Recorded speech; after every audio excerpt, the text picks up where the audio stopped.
الحمد لله رب العالمين والعاقبة للمتقين والصلاة والسلام على سيد الأنبياء والمرسلين سيدنا وحبيبنا وحبيب رب العالمين محمد وعلى آله وأصحابه ومن هدى بهديه إلى يوم الدين.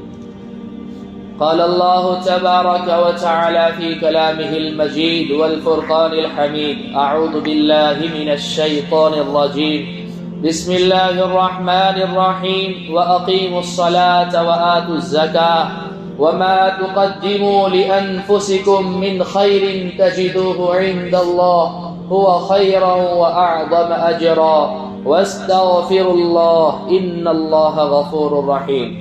وقال الله تبارك وتعالى في موضع آخر: والذين يكنزون الذهب والفضة ولا ينفقونها في سبيل الله فبشرهم بعذاب أليم يوم يحمى عليها في نار جهنم فتكوى بها جباههم وجنوبهم وظهورهم هذا ما كنزتم لأنفسكم فذوقوا ما كنتم تكنزون. وعن ابي هريره رضي الله عنه قال: قال رسول الله صلى الله عليه وسلم: من آتاه الله مالا فلم يؤد زكاته مثل له ماله يوم القيامة شجاعا أقرع له زبيبتان يطوقه يوم القيامة له زبيبتان ثم يأخذ بالأحزمتين يعني شدقين ثم يقول: أنا كنزك أنا مالك.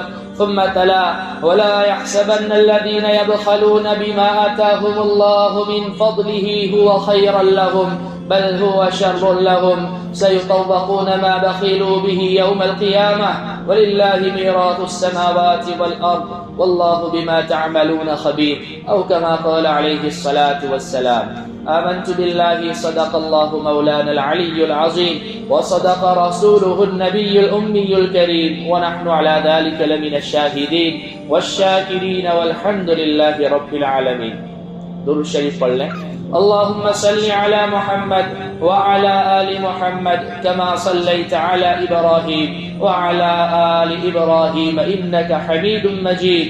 اللهم بارك على محمد وعلى آل محمد كما باركت على إبراهيم وعلى آل إبراهيم إنك حميد مجيد. میرے عزیزوں، پیاروں، بزرگوں، اللہ کے رسول پر ایمان رکھنے والے میرے دین عظیم بھائیوں، اللہ سبحانہ و تعالیٰ کا فضل احسان کہ اللہ سبحانہ و تعالیٰ نے اس ماہ مبارک رمضان المبارک کے مہینے میں ہمیں پہنچا دیا. اب ہماری ذمہ داری بنتی ہے کہ ہم اس مہینے کا شکریہ اس طرح سے ادا کریں کہ اس کو خوب اچھی طرح سے وصول کرے، اس کو ایسے ہی گزارے جیسے اللہ کے حبیب پاک صلی اللہ علیہ وسلم نے عملاً گزار کر آپ نے بتلایا اور آپ کے صحابہ عملاً گزار کر بتلا کر چلے گئے. گناہوں سے، معاصی سے اپنے آپ کو بچائیں، اپنے روزوں کی حفاظت کرے، اپنے صدقات کی حفاظت کرے، اپنے آنکھوں کی، اپنے کانوں کی حفاظت کرے اور اپنے پورے وجود کو گناہوں سے بچانے کی کوشش کرے. لغویات سے اپنے آپ کو بچائیں، اپنے وقت کو غلط استعمال کرنے سے بچائیں. اس مہینے کا ہر لمحہ، ہر ساعت، ہر سیکنڈ بڑا قیمتی ہے، اس لیے اسے خوب فائدہ اٹھانے کی کوشش کریں اور اللہ رب العزت کی رحمت کو اپنی طرف متوجہ کرنے کی کوشش کریں. رحمت کا عشرہ چل رہا ہے. اللہ کے حبیب پاک صلی اللہ علیہ وسلم نے جہاں ایک طویل حدیث میں حضرت سلمان فارسی رضی اللہ عنہ کی روایت میں آپ نے اس ماہ مبارک کی فضیلت بیان فرمائی، آپ نے افطار کرانے کی فضیلت بیان فرمائی اور پھر آپ نے یہ بھی فرمایا کہ اس مہینے کے 3 حصے ہیں. پہلا حصہ اس کا جو ہے رحمت کا ہے، یہ رحمت کا عشرہ چل رہا ہے اور 2 دن بعد یہ عشرہ بھی ختم ہو جائے گا. اس کے بعد مغفرت کا عشرہ شروع ہوگا اور اس کے بعد جو ہے جہنم سے خلاصی کا عشرہ شروع ہوگا. اللہ سبحانہ و تعالیٰ سے دعا ہے اللہ خصوصی رحمت ہم تمام پر اپنی نازل فرماویں اور مغفرت والے عشرے میں مغفرت بھی فرما دیں اور جہنم سے خلاصی والے عشرے میں ہم تمام کے لیے جہنم سے خلاصی کا فیصلہ فرما دیں، جنت الفردوس کا فیصلہ فرما دیں. بہرحال جیسا کہ اس ماہ مبارک کی فضیلت میں یہ بھی ہے کہ اس میں نیکیوں کا سیزن بڑھ جاتا ہے. نفل کوئی انسان اگر رمضان میں پڑھتا ہے تو اس کا ثواب فرض کے بقدر ہو جاتا ہے، اور کوئی فریضہ اللہ کا ادا کرتا ہے تو اس کا ثواب بڑھ کر 70 فرائض کے بقدر ہو جاتا ہے، 70 فرضوں کے بقدر ہو جاتا ہے۔ اسی لیے عامتاً لوگ جو ہے اپنی زکوٰۃ وغیرہ بھی رمضان المبارک میں نکالنے کا ریزن اور وجہ اس کی یہی ہے کہ چونکہ اس میں ثواب زیادہ ہے، ورنہ اصل مسئلہ تو یہی ہے کہ انسان جس دن اسلامی مہینے کی جس مہینے میں جس تاریخ میں وہ صاحب نصاب ہوا ہے، مالدار ہوا ہے، اس نے وہ تاریخ یاد رکھنی ہے۔ آئندہ 1 سال مکمل ہونے پر پھر بعد میں اس کے اوپر زکوٰۃ یہ فرض ہوتی ہے۔ لیکن چونکہ ہم میں سے اکثروں کو مالدار ہونے کی تاریخ یاد نہیں ہوتی، اس لیے ہم رمضان المبارک کا مہینہ پکڑتے ہیں۔ ٹھیک ہے، کوئی بات نہیں، رمضان المبارک کا اگر آپ مہینہ پکڑ رہے ہیں تو پھر اس صورت میں ہونا یہ چاہیے کہ اگر آپ کو اپنی مالدار ہونے کی تاریخ یاد نہیں ہے تو علماء فرماتے ہیں کہ مزید کچھ مہینوں کی ایکسٹرا زکوٰۃ بھی نکالیں۔ اور زکوٰۃ یہ اللہ سبحانہ و تعالی کا بڑا اہم فریضہ ہے۔ قرآن کریم میں اللہ سبحانہ و تعالی نے 70 مقامات پر نماز کے ساتھ زکوٰۃ کی ادائیگی کا حکم دیا ہے۔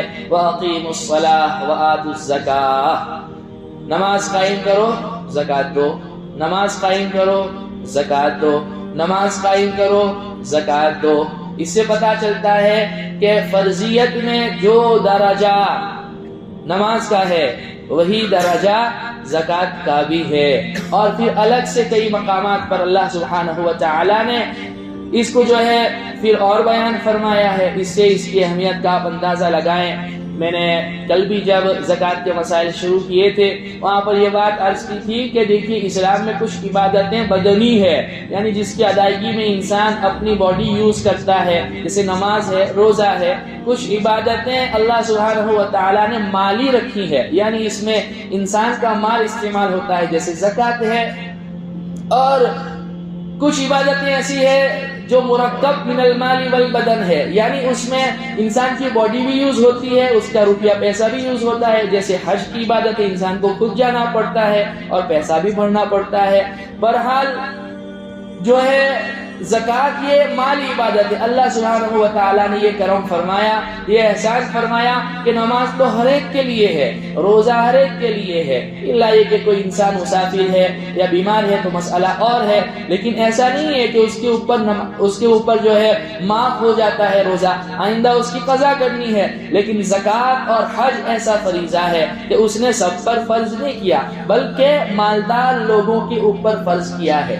اس لیے جو حضرات مالدار ہیں، صاحب نصاب ہے، انہیں چاہیے کہ وہ خوش دلی کے ساتھ، خوش طبعی کے ساتھ اللہ کا امر اور حکم سمجھتے ہوئے اخلاص اور للہیت کے ساتھ اپنے مال کی صحیح طور پر زکوٰۃ نکالیں۔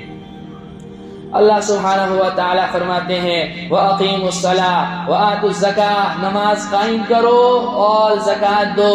جو کچھ تم اپنے لیے ذخیرہ آخرت آگے بھیج دیتے ہو اللہ کے ہاں جب جاؤ گے تو بہتر پاؤ گے۔ اللہ سے استغفار کرو، اللہ بڑا غفور الرحیم ہے۔ دیکھیے زکوٰۃ ہو، روزہ ہو، یہ صرف اس امت کے لیے فرض نہیں ہے بلکہ اس امت سے پہلے جتنی بھی امتیں ہوئی ان میں بھی روزے تھے، ان میں بھی زکوٰۃ تھی۔ سیدنا اسماعیل علیہ السلام کا تذکرہ کرتے ہوئے سورہ مریم میں اللہ سبحانہ و تعالی فرماتے ہیں کہ وَاذْكُرْ فِي الْكِتَابِ إِسْمَاعِيلَ إِنَّهُ كَانَ صَادِقَ الْوَعْدِ وَكَانَ رَسُولًا نَبِيًّا وَكَانَ يَأْمُرُ أَهْلَهُ بِالصَّلَاةِ وَالزَّكَاةِ، کہ اسماعیل علیہ السلام کا تذکرہ اے نبی جی اپنی کتاب میں کیجئے۔ وہ اپنے گھر والوں کا خیال رکھتے تھے، کس معاملے میں؟ کھانے پینے میں، وہ تو ضروریات کی چیز ہے، وہ بھی فرض ہے، لیکن ان کی دینداری کی فکر کرتے تھے، ان کو نماز کا حکم دیتے تھے، زکوٰۃ کی ادائیگی کا ان کو حکم دیتے تھے۔ تو اور ایک جگہ اللہ رب العزت نے انبیاء علیہ السلام کی جماعت کو بیان کرتے ہوئے فرمایا ہے وَجَعَلْنَاهُمْ أَئِمَّةً يَهْدُونَ بِأَمْرِنَا وَأَوْحَيْنَا إِلَيْهِمْ فِعْلَ الْخَيْرَاتِ وَإِقَامَ الصَّلَاةِ وَإِيتَاءَ الزَّكَاةِ وَكَانُوا لَنَا عَابِدِينَ۔ کہ ان کا کام یہ تھا کہ یہ زمین پر آ کر اللہ رب العزت کے احکامات کو نافذ کریں، نماز کی ادائیگی کا لوگوں کو حکم دیں، زکوٰۃ کی ادائیگی کا لوگوں کو حکم دیں۔ اور اللہ سبحانہ و تعالیٰ نے اپنے نبی کے صدقے طفیل ہمیں بہت سے احکامات میں بہت ساری سہولیات عطا فرمائی ہے۔ دیکھیے پہلی امت میں زکوٰۃ تھی 10%، یعنی 100 میں 10 روپے نکالنا ہے، 100 میں 10 روپے نکالنا ہے، 1000 میں 100 روپے نکالنا ہے۔ یہ پہلی امت کی زکوٰۃ تھی، اور اس امت میں اللہ نے آسانی کر دی، 2.5%، 40واں حصہ 2.5%۔ 1 لاکھ روپیہ اگر آپ کے پاس ہے تو اس میں صرف 2500 روپے ہے، زیادہ نہیں ہے۔ اچھا، پھر پہلی امت میں یہ تھا کہ ان میں ایسا نہیں تھا کہ ان کے مالدار زکوٰۃ نکالتے اور غریبوں کی مدد کرتے، بلکہ ان کو حکم یہ تھا کہ پہاڑ کے اوپر کسی اونچی جگہ کے اوپر صدقے کا زکوٰۃ کا مال رکھ دیا جاتا، آسمان سے آگ آتی، اگر اس کو جلا دیتی تو یہ قبولیت کی علامت تھی، جلاتی نہ تو یہ قبول نہ ہونے کی علامت تھی۔ اللہ نے کتنی ستاری کا معاملہ فرمایا کہ ایک تو یوں فرمایا خُذْ مِنْ أَمْوَالِهِمْ صَدَقَةً تُطَهِّرُهُمْ وَتُزَكِّيهِمْ بِهَا وَصَلِّ عَلَيْهِمْ، ان کے مالداروں سے لو، ان کے غریبوں میں تقسیم کر دو، اور اے نبی جی ان کے لیے دعائے رحمت کرو، ان کے لیے استغفار کرو۔ یعنی زکوٰۃ جو انسان ادا کرتا ہے وہ اللہ کے نبی کی دعاؤں کا مستحق ہو جاتا ہے۔ کتنی فضیلت ہے زکوٰۃ کے نکالنے کی۔ اور اللہ نے 70 کا یہ معاملہ فرمایا کہ قبولیت کی کوئی علامت ہماری ظاہر نہیں کرتی پہلی امتوں کی طرف۔ پہلے ایسا تھا کہ اگر ریاکاری ہے تو آگ جلاتی نہیں تھی، لہذا بھانڈا پھوٹ جاتا تھا کہ اس کی نیت میں کھوٹ ہے، یا اللہ کے لیے نہیں دیا ہے، یا یہ کہ دکھلانا چاہتا ہے کہ میں سخی ہوں، جو بھی نیت میں فطور ہو سکتا ہے۔ لیکن اللہ سبحانہ و تعالیٰ نے اس امت پر اب اللہ کے حبیب پاک صلی اللہ علیہ وسلم کے صدقے طفیل یہ کرم فرمایا کہ یوں فرمایا کہ جو ہے ان کے مالداروں سے لے لی جائے، غریبوں میں تقسیم کر دی جائے۔ آپ کا بھائی غریب ہے، آپ اس کی مدد کریں، آپ کی بہن غریب ہے، آپ اس کی مدد کریں۔ ایک اصول یاد رکھیں، جن سے ہم نکلے ہیں، جو ہم سے نکلے ہیں، ان کو زکوٰۃ نہیں دے سکتے۔ جیسے ہم جن سے نکلے ہیں، باپ ہے، دادا ہے، نانا ہے، نانی ہے، پردادا ہے، ان کو زکوٰۃ نہیں دے سکتے۔ اور جو ہم سے نکلے ہیں، بیٹا ہے، بیٹی ہے، پوتا ہے، پوتی ہے، ان کو زکوٰۃ نہیں دے سکتے۔ اور میاں بیوی، شوہر بیوی کو، بیوی شوہر کو آپس میں زکوٰۃ نہیں دے سکتے۔ باقی یہ کہ جو اپنا سگا بھائی ہے، حقیقی بھائی ہے، اگر وہ غریب ہے اس کی مدد کرو، سگی بہن ہے غریب ہے اس کی مدد کرو، سالی آپ کی غریب ہے اس کی مدد کرو، سالہ اگر آپ کا غریب ہے اس کی مدد کرو، چچا زاد بھائی اگر غریب ہے اس کی مدد کرو۔ اور ابتدا اپنے گھر سے ہی کرنی ہے۔ بہت سے لوگ اپنے آپ کو سخی کہلوانے کے لیے اور یہ واہ واہی بٹورنے کے لیے کہ ماشاءاللہ فلاں صاحب تو بڑے فیاض ہے، بڑے سخی ہیں، محلے والوں میں تقسیم کرتے ہیں، اور دیے تلے اندھیرا ہوتا ہے۔ بہن کے یہاں افطار کے لالے ہوتے ہیں، بھائی کے یہاں افطار کے لالے ہوتے ہیں، ان کی مدد نہ کرنے کے بجائے دوسروں کی مدد کر رہے ہوتے ہیں۔ یاد رکھیے الاقرب فالاقرب، یہی قاعدہ ہے اس میں، جو سب سے زیادہ قریب ہے اس کا حق سب سے زیادہ ہے۔ بھائی کو اگر آپ زکوٰۃ دیں گے دوہرا ثواب ملے گا، ایک زکوٰۃ کی ادائیگی کا، دوسرا صلہ رحمی کا، رشتہ داری نبھانے کا۔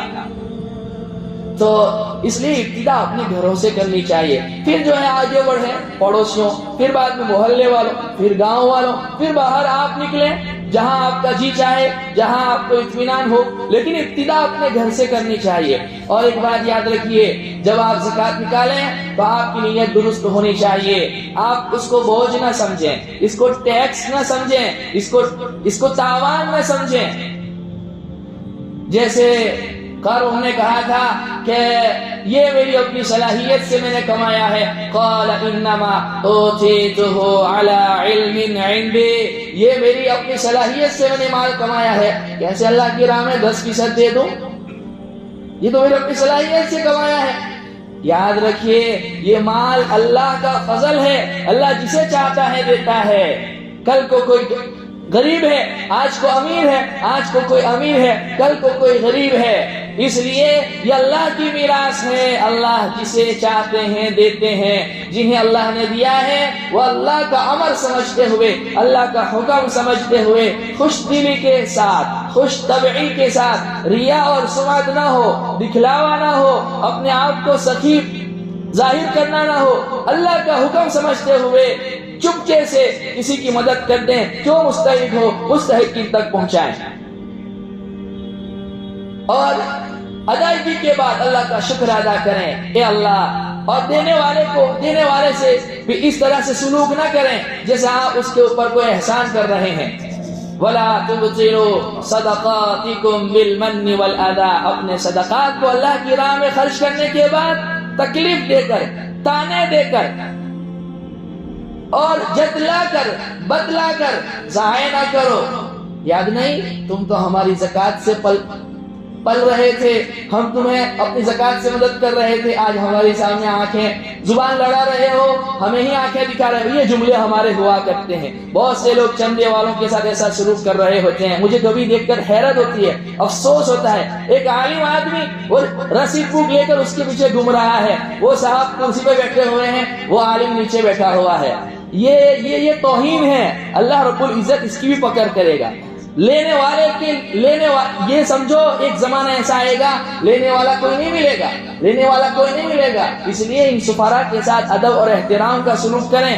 اور کچھ لوگ بول کر دے رہے ہوتے ہیں یہ زکوٰۃ کا مال ہے, یہ زکوٰۃ کا مال ہے. بہن آپ کی غریب ہے, بھائی اگر آپ کا غریب ہے اور آپ کو پتا ہے اس کی دل کی کیفیت کہ یہ جو ہے اس کے اندر استغنا کی کیفیت ہے, اگر میں اس کو زکوٰۃ بول کر دوں گا تو اس کو تکلیف ہوگی اور وہ ایکسیپٹ نہیں کرے گا. علماء نے یہ مسئلہ بتلایا ہے, زکوٰۃ بول کر دینا ضروری نہیں ہے. اس کو کہہ دیں یہ آپ کو ہدیہ ہے, آپ یہ جو ہے آپ اپنے لیے, اپنے بچوں کے لیے ضرورت کا سامان لے لیں, اسے عیدی کہہ کر دے دیں, اسے گفٹ کہہ کر دے دیں. نیت آپ نے کرنی ہے, اللہ رب العزت دل کے ارادوں کو جانتا ہے. سمجھے کہ نہیں؟ اس لیے سفراء کے ساتھ بھی یہی سلوک ہم کریں, ان کے ساتھ ادب اور احترام کے ساتھ پیش آئیں, انہیں جھڑکے نہ, انہیں ڈانٹے نہ. وَأَمَّا السَّائِلَ فَلَا تَنْهَرْ, بہرحال کسی سائل کو آپ جھڑکے نہ, ڈانٹے نہ. اگر نہیں دینا ہے, آپ سے نہیں بن پڑتا ہے تو معذرت کر دیں کہ ہمارے پاس نہیں ہے, اس سال ہم نہیں نکال سکتے ہیں, اللہ آپ کے کام میں آسانی دے, برکت دے. لیکن بول کر اپنے اوپر گناہ نہ لیں. اس لیے ان کا شکریہ ادا کریں. یہ جذبہ بھی ہو کہ الحمدللہ ہمیں عافیت کے ساتھ لینے والے آج مل رہے ہیں. ایک وقت آئے گا جب لینے والا کوئی نہیں ملے گا. شیخ یونس صاحب جون پوری رحمت اللہ علیہ کی خدمت میں ایک مولانا صاحب آئے, روتے ہوئے آئے حضرت سے کہ لوگ بڑے ذلیل کرتے ہیں, چندہ وصول کرنے کے لیے جاتے ہیں اور طرح طرح کے تانے دیتے ہیں. وہ رو رہے تھے.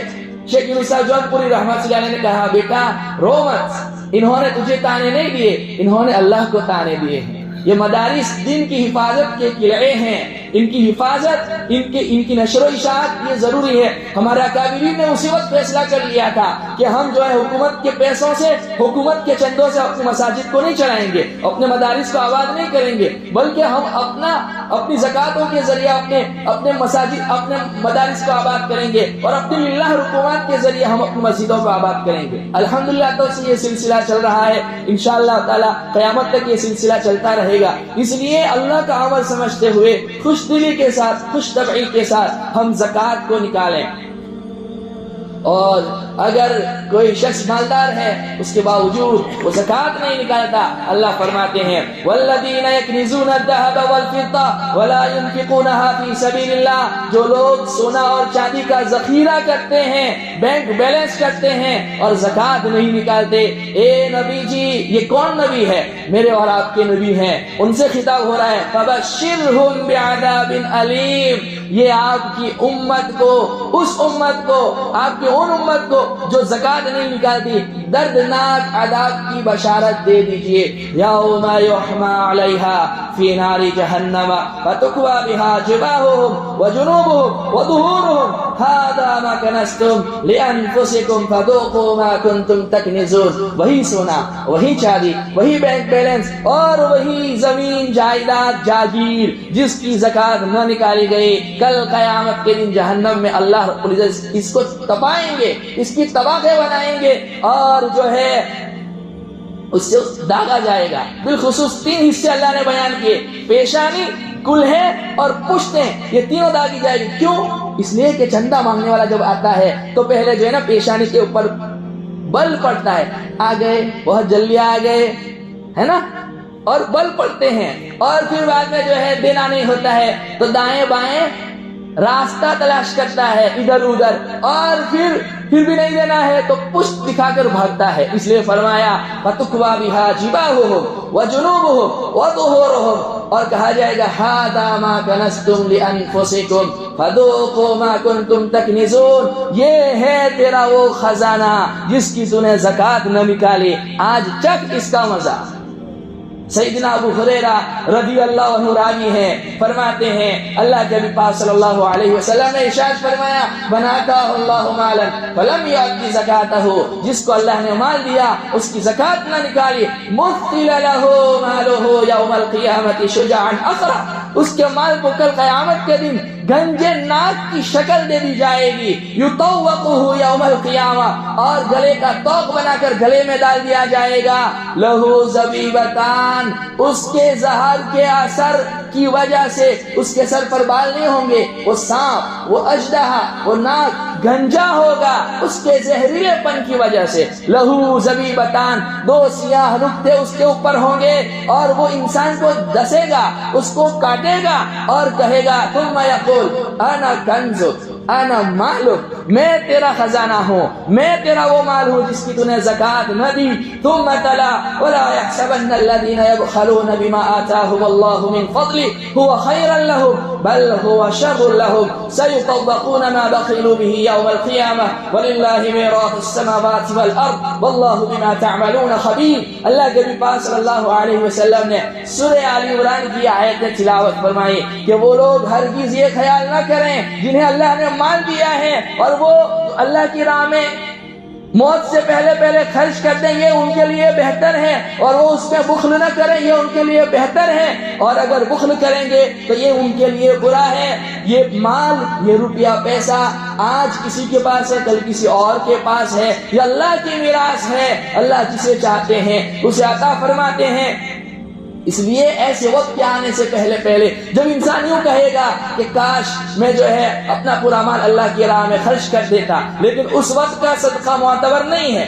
موت کا وقت جب چھا جاوے، جب انسان کی جان گلے میں آ جاوے، اس وقت وہ کتنا بھی بڑا مالدار کیوں نہ ہو، اس کی وصیت 1/3 مال میں، 1/3 مال میں اس کی وصیت نافذ ہوتی ہے۔ اس کے علاوہ جب تک ورثاء کی اجازت نہ ہو اور وہ سب کے سب بالغ نہ ہو تب تک اس کی وصیت آگے نہیں بڑھائی جاتی ہے۔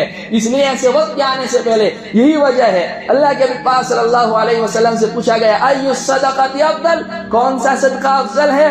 آپ نے فرمایا انت صدق وانت صحیح تخشى الفقر وتأمل الغنى، کہ تو اس حال میں صدقہ کرے کہ تو صحت مند بھی ہو، تندرست بھی ہو، مال خرچ کرنے کو جینا چاہتا ہو، امیدیں لمبی ہو، بنگلہ بھی ہو جاوے، گاڑی بھی ہو جاوے، عہدہ بھی ہو، منصب بھی ہو، کاریں بھی ہو، بائک بھی ہو، سب کچھ ہو، حشم و ختم ہو، اور دینے سے فقر کا اندیشہ بھی لگا رہتا ہو، ایسی کنڈیشن میں اللہ کو مال دینا یہ اللہ کو پسند ہے۔ ایک تو ہے بخیل کہ جو اپنے اوپر تو خرچ کرتا ہے، اپنے اہل و عیال پر تو خرچ کرتا ہے لیکن دوسروں پر خرچ نہیں کرتا، اور ایک ہے شحیح، یہ اس سے آگے والا درجہ ہے، خود بھی استعمال نہیں کرتا، یہ ہے شح۔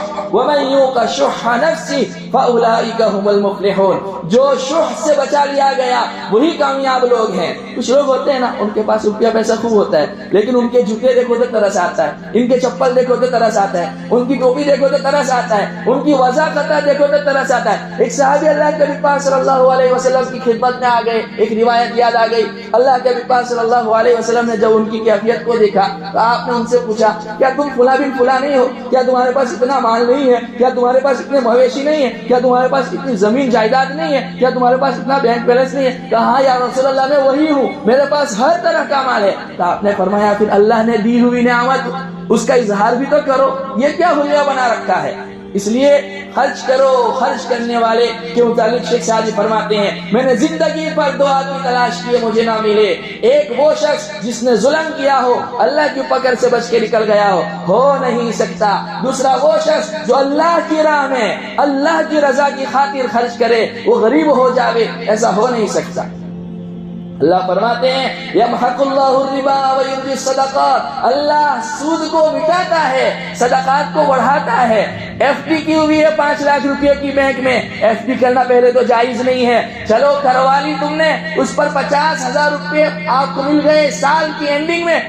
عقل یوں کہتی ہے 5,50,000 روپے ہو گئے. میرا اللہ کہتا ہے یہ آپ کے 5 لاکھ کو بھی تباہ کرے گا. اور صدقہ جب انسان نکالتا ہے 10 روپے ہو, 100 روپے ہو, 1000 روپے ہو, یوں لگتا ہے, عقل تو یوں کہتی ہے, اور شیطان بھی یہی کہتا ہے کہ تیری جیب سے نکل رہا ہے, تیری جیب سے نکل رہا ہے, تو غریب ہو جائے گا, تو فقیر ہو جائے گا. اسی کو اللہ فرماتے ہیں الشیطان یعیدکم الفقر, شیطان تمہیں فقر کا وعدہ کرتا ہے, ویأمرکم بالفحشاء, اور غلط باتیں, غلط خیالات تمہارے دل میں ڈالتا ہے, برائیوں کا حکم کرتا ہے. واللہ یعیدکم مغفرۃ منہ وفضلا, اللہ تم سے مغفرت کا وعدہ کر رہا ہے اور بڑھانے کا وعدہ فرما رہا ہے, تمہارے رزق میں اضافہ ہوگا. سود سے اپنے آپ کو بچاؤ, صدقات کو نکالو. عقل یوں کہتی ہے سود سے پیسہ آتا ہے اور صدقات سے پیسہ جاتا ہے. میرا اللہ کہتا ہے سود کھاؤ گے تو خود بھی دنیا بھی تباہ ہوگی, آخرت بھی تباہ ہوگی. مجھ سے اعلان جنگ ہے, میرے نبی سے اعلان جنگ ہے.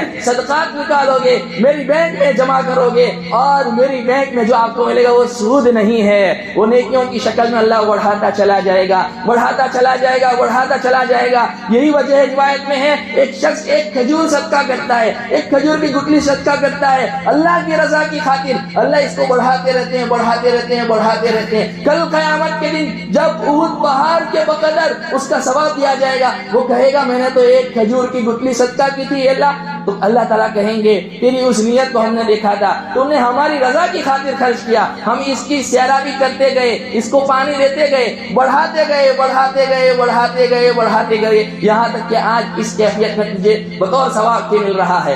اس لیے ہمیشہ نیت صحیح ہونی چاہیے. میں ہمیشہ ایک بات کہا کرتا ہوں, اللہ کے یہاں 1000 روپیہ خرچ کرنے کی وہی فضیلت ہے جو فضیلت 1 روپیہ دینے کی ہے, بشرطے کہ نیت صحیح ہو. کیا وجہ ہے؟ میرے نبی فرما رہے ہیں کہ اپنے صحابہ سے فرما رہے ہیں کہ تمہارے بعد میں آنے والے احد پہاڑ کے بقدر سونا بھی اللہ کی راہ میں دے دیں گے تو میرے صحابہ کی کھجور کی گٹلی کے برابر نہیں پہنچ سکتے. اخلاص, للہیت, عمل میں جان. میں قربان جاؤں مولانا صاحب رحمت اللہ علیہ پر کہ تبلیغ میں نکالنے کے بعد جو ہے اسی کے اوپر محنت کروائی جاتی ہے کہ ہر عمل میں جان پیدا ہو, اخلاص آوے, للہیت آوے, اللہ کی خاطر دینے کا جذبہ آوے. ابراہیم علیہ السلام فرما رہے ہیں ان صلاتی ونسکی ومحیای ومماتی للہ رب العالمین, کہ میری قربانی ہو, میری نماز ہو, میری زندگی ہو, میری موت ہو, سب کس کے لیے ہے؟ اللہ وحدہ لا شریک لہ کی ذات کے لیے ہے.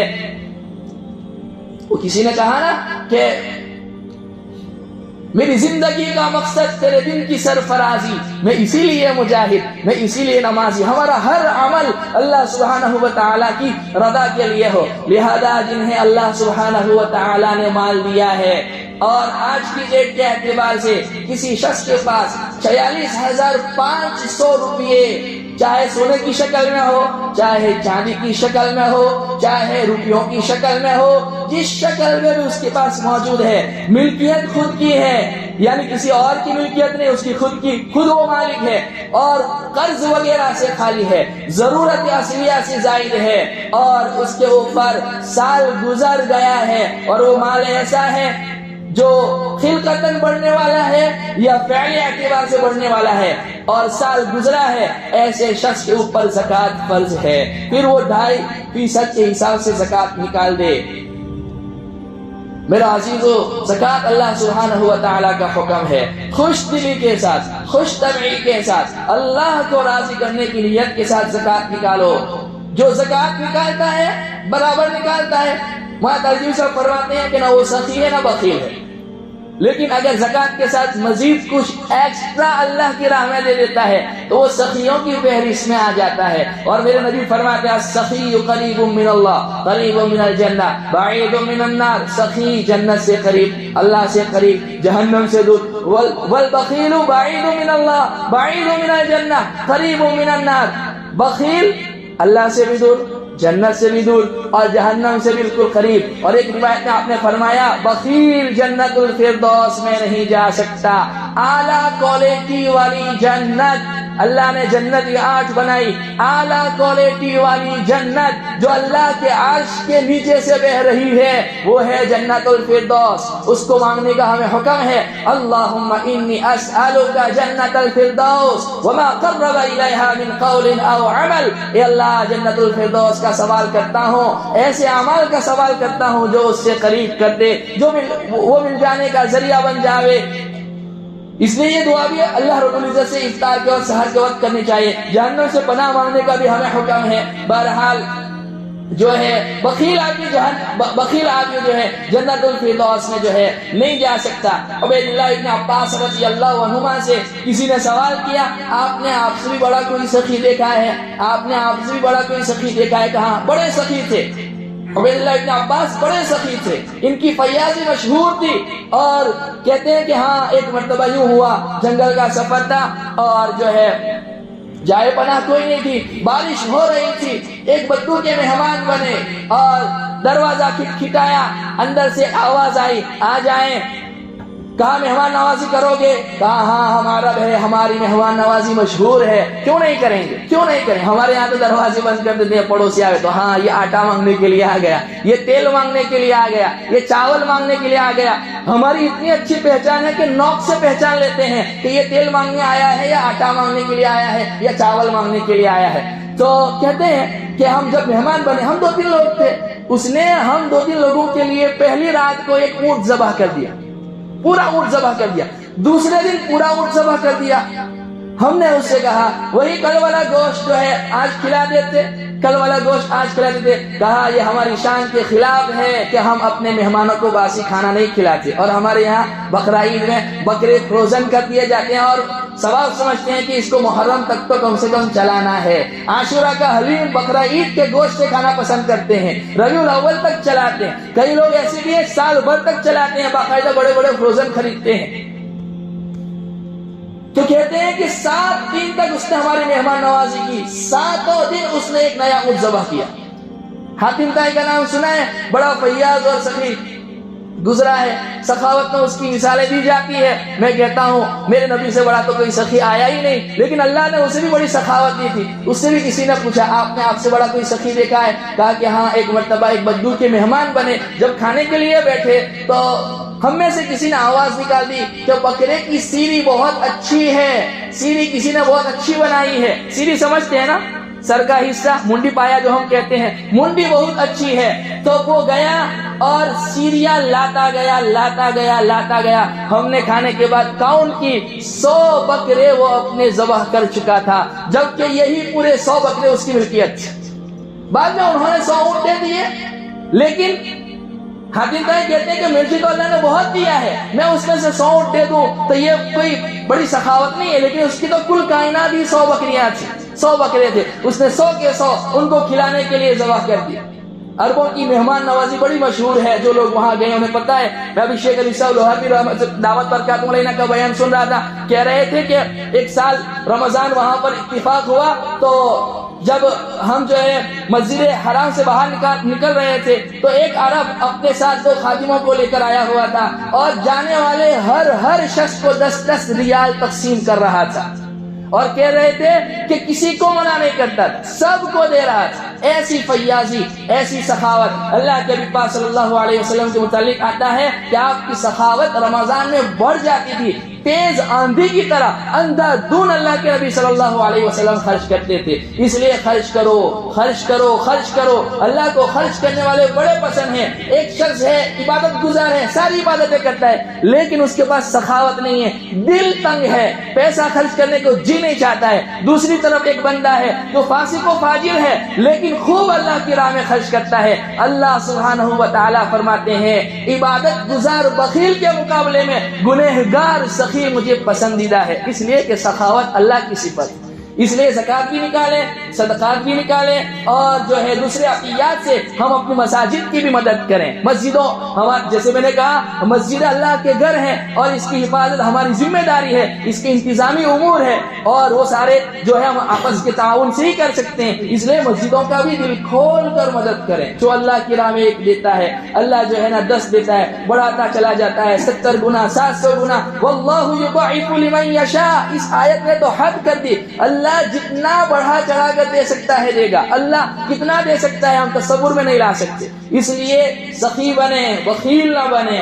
جنت الفردوس چاہیے تو سخاوت اپنانی پڑے گی. اللہ سبحانہ و تعالی کہیں سنی جانے والی باتوں پر مجھے بھی عمل کی توفیق عطا فرماوے, آپ لوگوں کو بھی عمل کی توفیق عطا فرماوے. پہلا عشرہ رحمت کا گزرنے والا ہے. 10 پارے گزشتہ کل مکمل ہو گئے, 20 پارے قرآن کریم کے بھی بچے ہوئے ہیں. بشاشت کے ساتھ خوش طبعی کے ساتھ اور دل جمعی کے ساتھ قرآن کریم بھی سنیں, روزوں کی بھی حفاظت کریں, صدقات بھی نکالیں, اعتکاف میں بیٹھنے والے اعتکاف میں بیٹھنے کا عزم کریں, اور جو ہے ماں بقیہ جتنے بھی ایام بچ گئے ہیں اس کی صحیح معنوں میں قدر کریں گے. اللہ سبحانہ و تعالی عمل کی توفیق عطا فرماوے. وآخر دعوانا الحمدللہ رب العالمین.